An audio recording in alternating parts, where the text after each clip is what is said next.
Hello, everybody.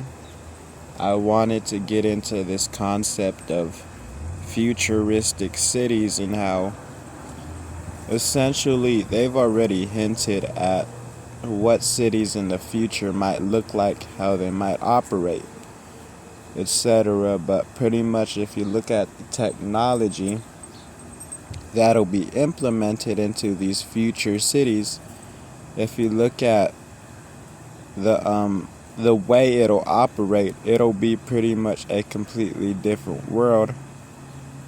Not only that, but there's lots of changes that are expected to occur prior to lots of this technology becoming publicly available. So without further ado, this is some of the stuff that pretty much, is expected to be seen around 2030 or 2036, around that time period.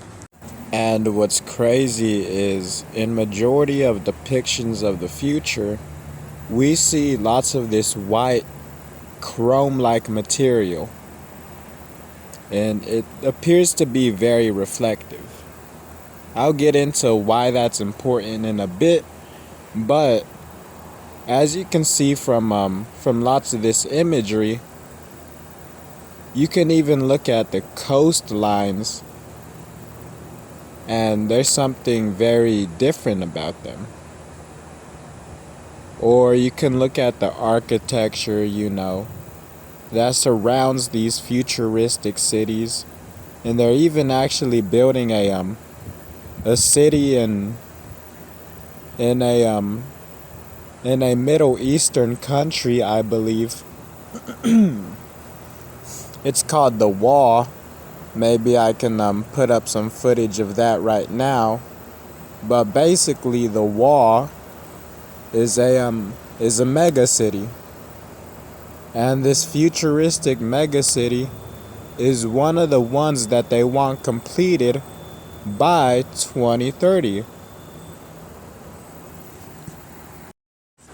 And what's crazy is that the people who live on this land, essentially even the people who live in this area who are protesting the construction of this mega city, they're being killed or jailed by the people constructing this city.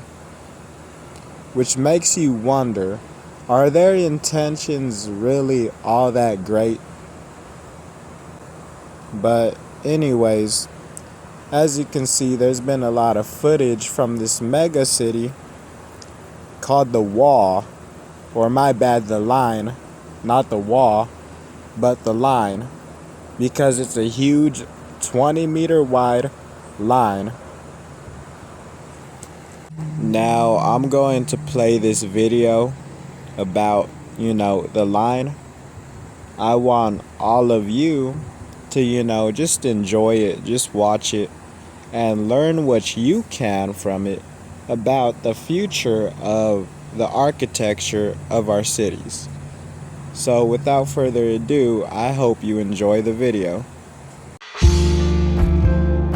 Countless governments and companies have taken a stab at building a city of the future. There's Songdo in South Korea, the Alphabet-funded Quayside project in Toronto, which was abandoned in May of last year, and both Singapore and Barcelona have tried to modernize with smart sensors. In January of 2021, Saudi Arabia announced plans for its own futuristic city called The Line. Instead of communities sprawling outward from a central location, they would be built vertically and arranged, in a line, hence the name. Even though the vision for the city stretches 170 kilometers, it would do away with cars entirely and instead be connected by high-speed rail that would travel the entire length in just 20 minutes. And each individual community would be largely self-contained, so that almost anything you could need, be it a school, a doctor, or a quick meal, would be only a 5-minute walk away.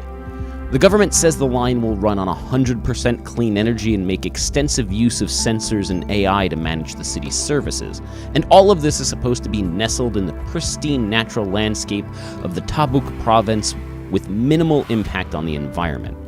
Now the Saudi Crown Prince Mohammed bin Salman has revealed grandiose renders of what the city will look like to match the grandiose plans. The line is envisioned as a giant glass and mirrored wall, 170 kilometers long, 200 meters wide, and 500 meters tall. That's taller than the Empire State Building. It would have greenery stretching along the top, an open-air ventilation system to help maintain an ideal climate year-round, and it would house up to 9 million people. Now, the line is just one part of Saudi Arabia's controversial $500 billion NEOM megacity project. For one, the so-called virgin land that the government is building NEOM on is, unsurprisingly, not all that virgin. It is the ancestral and current home of many people, including members of the Hawatat tribe who are being forced from their homes for what many see as a vanity project that won't amount to much in reality. Those who have dared to speak out against the government's plans or refuse to give up their homes have been harassed and abducted by Saudi security forces, arrested, or in some cases killed.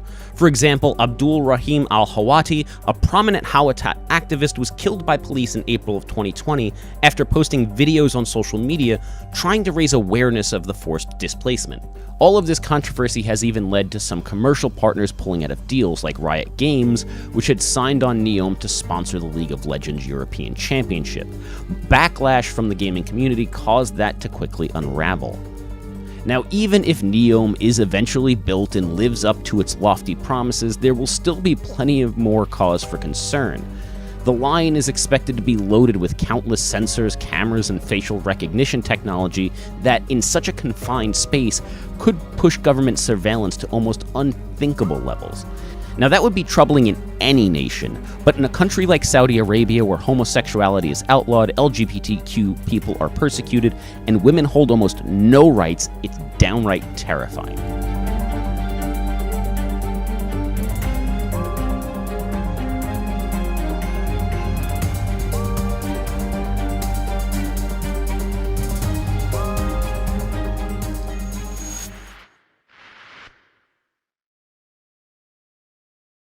Now, as you can tell by the video I showed you, it's very obvious that Saudi Arabia is being used as a sort of testing ground for futuristic cities.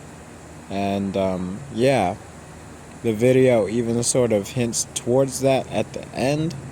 And it's even very much implied by the laws, the rules, and the enforcement of this city. Now, I'm not against it, but my whole thing is, why are they choosing now to work on the construction, to work on the conceptualization of these futuristic cities? And what's crazy is, if you've ever seen certain cartoons or certain movies, certain media, it actually turns out that this chrome material is actually used to depict the future a lot. And even in sci-fi novels, even in science fiction novels, and let's not forget that rockets were actually in science fiction novels before they ever existed. So, oftentimes people come up with ideas for things, and then those things transpire into reality. So, you can see that people have obviously been thinking about these futuristic cities for a while. They've been thinking about them for a long time. But now we're seeing the implementation of these cities into our world. And pretty much the line is one of those cities, which is currently being constructed. So, yeah, that's pretty much all I have for this video. And I'll see y'all next video.